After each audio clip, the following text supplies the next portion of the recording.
Hello అండి, నమస్తే. ఈరోజు వీడియో ఉదయాన్నే పూజతో మొదలుపెట్టాను.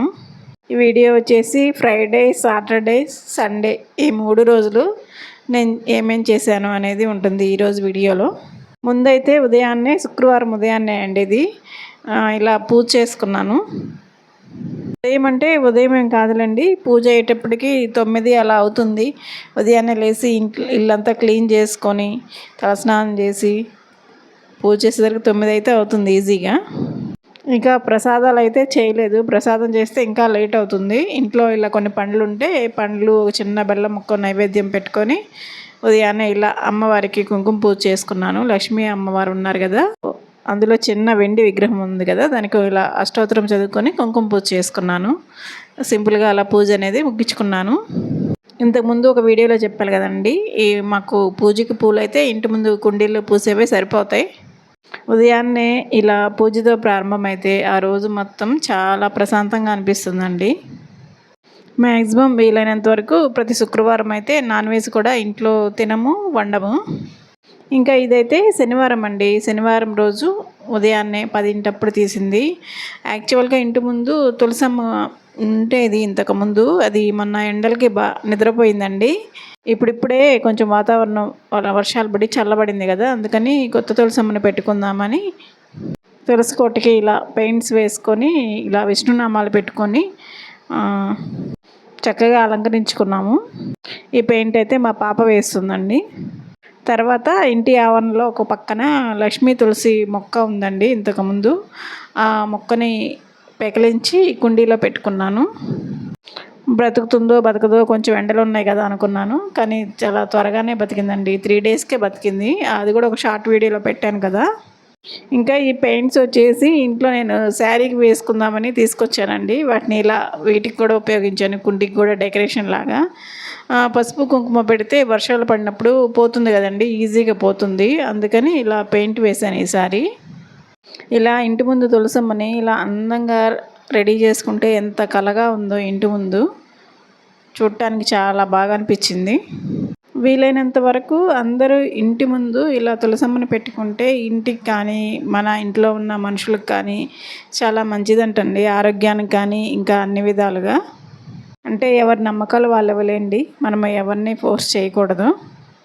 ఇంకా తర్వాత పూజ అయిన తర్వాత ఇంకా టిఫిన్ అండి. ఈరోజు టిఫిన్ వచ్చేసి ఇడ్లీ, కొబ్బరి కారము, నెయ్యి, ఇంకా చట్నీ అండి. చెప్పాను కదా, ఇడ్లీలోకి చట్నీ ఉన్నా కానీ నాకు ఇలా కారము నెయ్యితో తినడం ఇష్టము.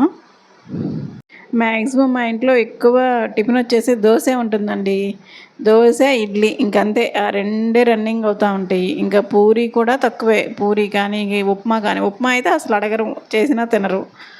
ఏంటో మరి అలా అలవాటు అయిపోయింది. మాకు కూడా ఇంక ఇట్లానే కంటిన్యూ అయిపోతున్నా.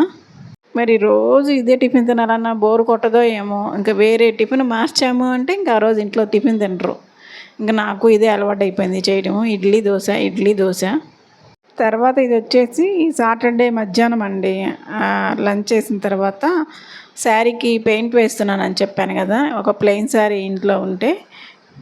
ఇది ఓల్డ్ శారీ అనండి, కొత్తగా కొన్నింది ఏం కాదు. ఇది ఆల్రెడీ చాలాసార్లు కట్టాను. ఇంకా కొంచెం ప్లెయిన్గా అనిపించి దీన్ని ఏదైనా కొత్త లుక్ తీసుకొద్దామని ఇలా ట్రై చేశాను. దీనికోసం ముందు డైరెక్ట్గా శారీ మీద పెన్తో గీయడం కన్నా ఒక వైట్ పేపర్ తీసుకొని దాని మీద మాకు మంచి డిజైన్ వేయమని చెప్పాను మా పాపని. మా పాప అయితే ఇలా గీసిచ్చిందనమాట. దాన్ని ఇంకా శారీ మీద గీసుకొని తర్వాత ఈ పెయింటింగ్స్తో ఇలా ఫిల్ చేశానండి.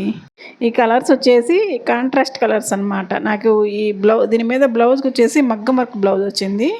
దానిలో కలర్తో ఇలా ఫిల్ చేశాను. మీరు కూడా ట్రై చేయొచ్చండి ఇలాగా. చాలా సింపుల్, అంత ఈజీ, కష్టమేం కాదు. ఎవరైనా వేసుకోవచ్చు, దానిలో ట్రైనింగ్ ఏం అక్కర్లేదు. ఇంక ఇది వచ్చేసి ఈవినింగ్ అండి.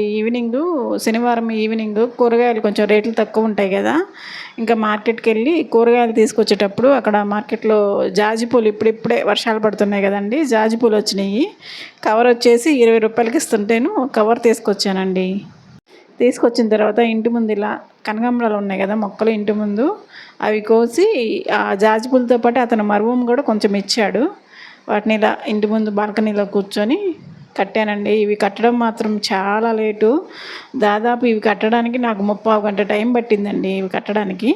కానీ ఈ జాజి పూలకున్న ప్లస్ ఏంటంటే అస్సలు బరువు ఉండవండి. ఎన్నైనా పెట్టుకోవచ్చు. వాసన కూడా చాలా బాగా వస్తుంది. మంచి వాసన వస్తుంది. వర్షాలు పడుతున్నాయి కదా, ఇంకా సీజన్ అయితే స్టార్ట్ అయింది. జాజి పూల సీజన్ కూడా. మల్లెపూలు అనేది తగ్గిపోతున్నాయి. తర్వాత గింజ వచ్చేసి సండే మార్నింగ్ అండి. సండే మార్నింగ్ ఉదయాన్నే ఇలా పాలు తీసుకొచ్చారు మా వారు. వాటిని ఇలా కాగబెడుతూ ఒకవైపు ఇలా దోసపిండి మార్నింగ్ బ్రేక్ఫాస్ట్కి అండి. ఇంకా చికెన్ కూడా వండుతున్నాను. ఇదేమో నైట్ సాంబారు మిగిలినవి, అవి కూడా తీసి బయట పెట్టాను. అంతే, మార్నింగ్ బ్రేక్ఫాస్ట్ అయితే అలా సింపుల్గా అయిపోయింది. ఇంకా మధ్యాహ్నం లంచ్ అండి. గింతే సండే వస్తే ఇంకా కిచెన్లోనే ఉంటుంది. లంచ్ కోసం పులావ్ చేశానండి. కోకోనట్ కొంచెం కొబ్బరేసి పులావ్ చేశాను. చాలా బాగా వచ్చింది టేస్ట్ అయితే. అందులోకేమో ప్రాన్స్ గ్రేవీ మసాలాలా చేశాను. ఇంకా పెరుగు చట్నీ. టేస్ట్ అయితే మాత్రం సూపర్ వచ్చిందండి. ఇది షార్ట్ వీడియో కూడా పెట్టాను. యాక్చువల్గా ఇది నలుగురు కోసమని వండితే మా వారేమో బయట ఏదో ఫంక్షన్ ఉందని వెళ్ళారు. ఇంకా మేము ముగ్గురం తిన్నాం. ఇంకా నైట్కి కూడా ఇంకొకరికి మిగిలిపోయింది. ఇంతకీ పులావ్కి బిర్యానీకి తేడా ఏంటో మీకు ఎవరికైనా తెలిస్తే చెప్తారా అండి? నాకైతే పెద్దగా అనిపించదు పులావు బిర్యానీ. కొంచెం కలరు మార్పు, కొంచెం కారం వేస్తాం బిర్యానీకి. అది ఇదేమో కొంచెం వైట్గా అనిపిస్తుంది అంతేనండి. నాకు పెద్ద తేడా అయితే ఏం అనిపించదు. అంతేనండి. ఇది సండే మధ్యాహ్నం లంచ్ అలా అయిపోయింది.